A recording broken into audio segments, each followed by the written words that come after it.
Hello, friends, and welcome back to r/ProRevenge. In our first story, the OP started a little war with the bank, which, if our OP were immortal, would have lasted 260 years. But before we begin, don't forget to subscribe to our channel if you're new here and turn on notifications so you don't miss a new video every single day. Here we go. Bank won't let me withdraw all funds? Okay. I moved from Pennsylvania to Michigan a few years ago and only go home once a year or so. A few years back, I transferred the vast majority of my bank account to Michigan, but they were giving me a hard time about closing the account, so I withdrew all funds except for $1.31. I haven't touched the account since that time, so 2 years later, I get a notice for inactivity stating that I'll be charged $5 if my account remains inactive for 2 years.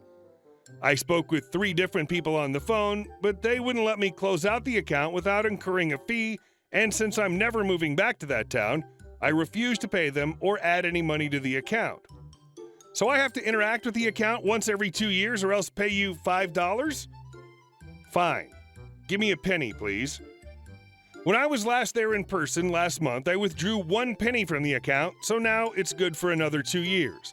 The attendant definitely gave me a weird look, but at this rate, my account will remain open for the next 260 years. I don't understand why a bank would give a customer a hard time for closing their account. Isn't that just normal banking business? And our next story. Lie about giving me a raise? Say goodbye to your income. Background. I work as a subcontractor for an actually licensed contractor for a realty company. Basically, the realty company buys houses and the contractor tells us to go to the new address, and my coworkers and I flip the house and get it ready to be rented out.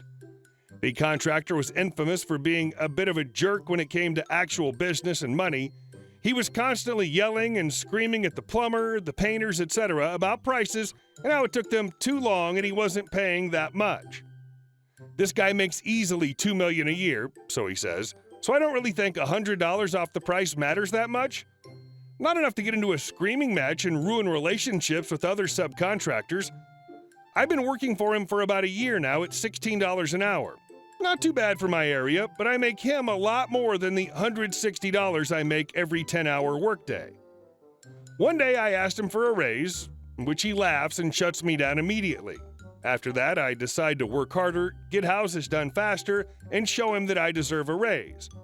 A few months later, I decide to ask for a raise again, but not as directly. How could I be more useful to the company so I can increase my productivity and both of us can make more money? He said, "Get a van and a trailer and then we can talk about more money," in his normal gruff tone that says, "Shut up and get back to work." He loved how much I was getting done, and I could practically see the dollar signs in his eyes when I told him all that I got done every day. Finally, the day came where I saved up just enough money to buy my dad's old Ford van. Then, not long after that, I bought a little piece of crap 5x10 trailer. At the end of the day, I finally have a moment with him to discuss my raise. So I have the van and the trailer. I've saved up and done everything you said that I needed to do to make more money and be more of an asset to this company. He narrows his eyes at me and says, "What are you talking about? You said that if I got a van and trailer that you'd pay me more," I said, confused. "I never said any of that crap. You have to actually work if you want anything else from me." I was devastated.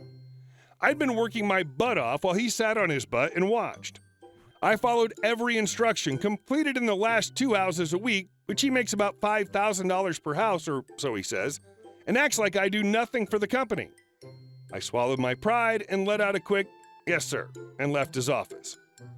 I was finally tired of dealing with contractor. Tired and defeated, I decided it was time to start looking for other jobs that actually had the possibility to move up. The company electrician gave me an idea. I'm going to call him Adam for privacy reasons. Adam's a good guy all around. If you needed advice or just someone to talk to, he was always there for you. I told him about everything that has happened with contractor and told him I was looking for other jobs. He simply said, "You're not supposed to be here and try to make it to the top. You're here to learn. Learn everything you can, then one day you'll be the contractor. A better one than contractor for sure. Why not look into getting your general contracting license? It's not hard, you just have to work for it." That's what I did to an extent. I worked for Contractor for years dealing with his bullcrap until one day I decided to get my electrician's license.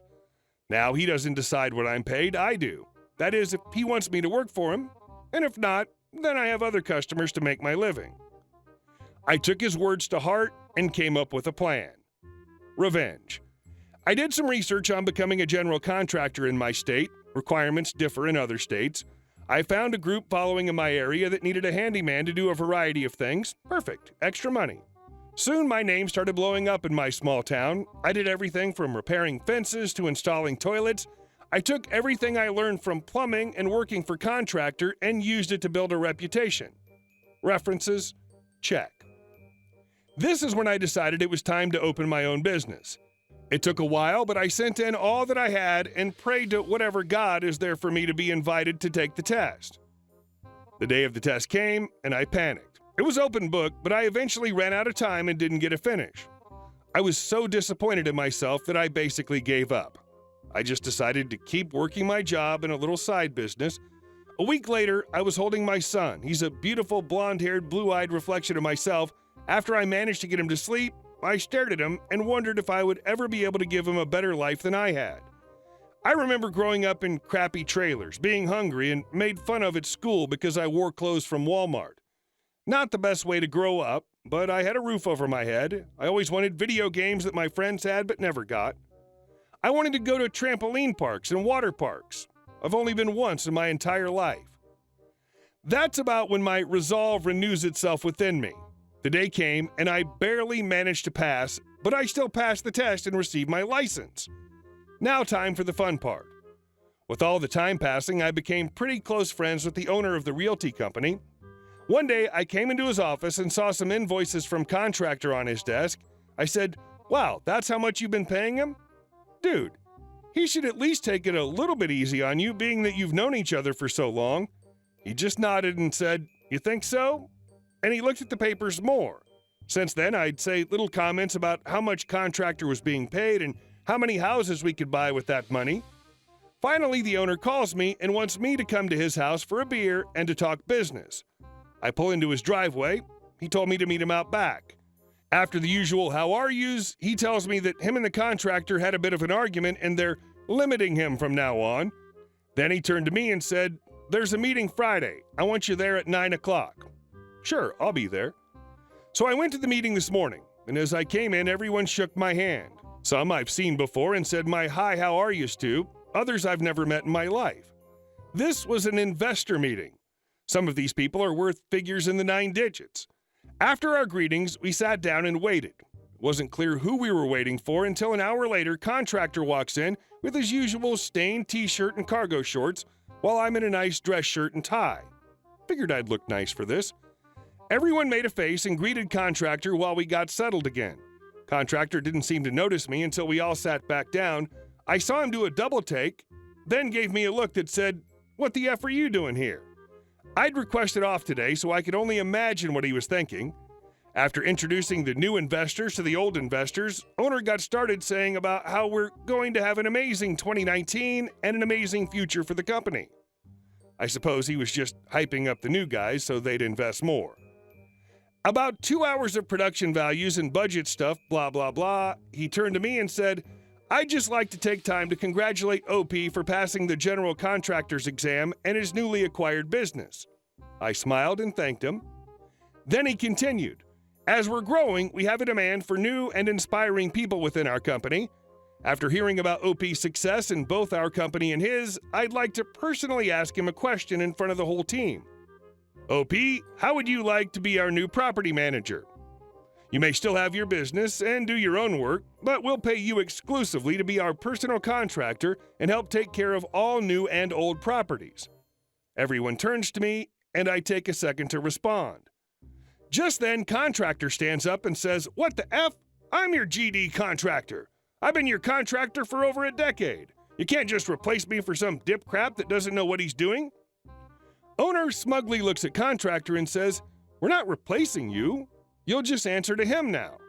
All tasks, orders, and billing will go through him now. If you'd like to still work for us, granted you mind your mouth and tone, you'll run anything by OP." Contractor looks enraged, and he turns to me. "You're fired. You have no business here anymore. Now leave." Owner chuckles and says, "You don't have that power anymore. As long as OP agrees to my question." I turn to him and say, "Are you sure you can afford me?" I laugh and shake his hand. "Yes, this is all I've ever wanted, all I've ever worked for. Now we can get some real work done." Contractor stormed out of the room, slamming the door behind him, and I didn't see him for the rest of the day. After he left, we continued to discuss the goals for the year, and it's out that they bought 60 new houses for me to work on with the investors' money, and he just looked at me and said, "Can you handle that?" I happily said, "Yes, sir," trying to keep my eyes from watering. All I thought about was my family and how proud they'd be of me. In a little under a year, I received a great license, my own business, and pretty much nonstop work. If there's anything you guys reading can take from this, I hope it'll be this. Don't settle in life. Be hungry to better yourself and be the best person you can be. The only person stopping you is yourself. Nicely done. A-hole deserved to get his ego crushed. That'll teach him to not do these things in the future or ever again. Hey guys, thank you all for watching the video. I'll see you in the next one.